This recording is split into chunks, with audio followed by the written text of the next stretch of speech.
Мне кажется, что существующие методы машинного обучения — это тупиковая ветвь. Хорошо.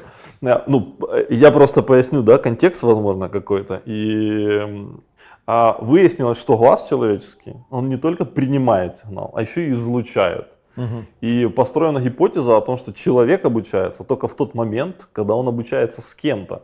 Именно это одна из причин, почему люди, выросшие в джунглях, ну, то есть мы сейчас не про Маугли из книжки, да, а есть примеры такие, которые случились исторически, они не обладают интеллектом, потому что им неоткуда было взять эту информацию. Вот, поэтому не получится ли так, что все, что мы сейчас говорим про эти абстракции, оно недостижимо? Оно достижимо только сейчас как интеллект, как понятие сознания, только в человеческой голове, не потому что есть высшее присутствие. А откуда такое ограничение? Ведь это устройство.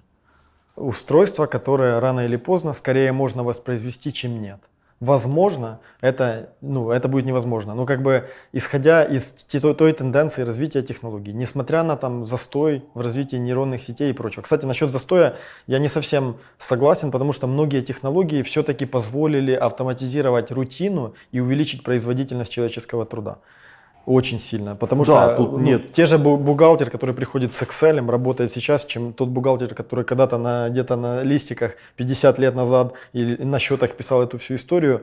Ну тут как бы, мне кажется, пусть не нейронные сети в качестве компромисса, но пусть как бы автоматизация, другие методы там, машинного обучения или просто автоматизации, они привели все-таки к тому, что производительность увеличилась, а значит увеличилось количество технологий, которые люди производят за единицу времени, даже в тех направлениях, особенно, которые нам интересны. Ну вот особенно интересно направление, я же говорю, преодоление старения человеческого организма, потому что старение — это болезнь, которые, просто накапливаются ошибки там в клетках, и системы целые начинают неправильно работать при воспроизводстве. Это раньше было не важно, поскольку люди не доживали до такого возраста и, в общем, успевали дать потомство. Поскольку эволюция, она же слепа, возникла мутация, которая, допустим, сделала нас очень любвеобильными, но при этом она не побеспокоилась о том, потому что она слепа, о том, чтобы не накапливались эти клетки, и мы очень быстро успеваем давать потомство, но при этом как бы дальше не важно. Ей, собственно говоря, и невыгодно это давать.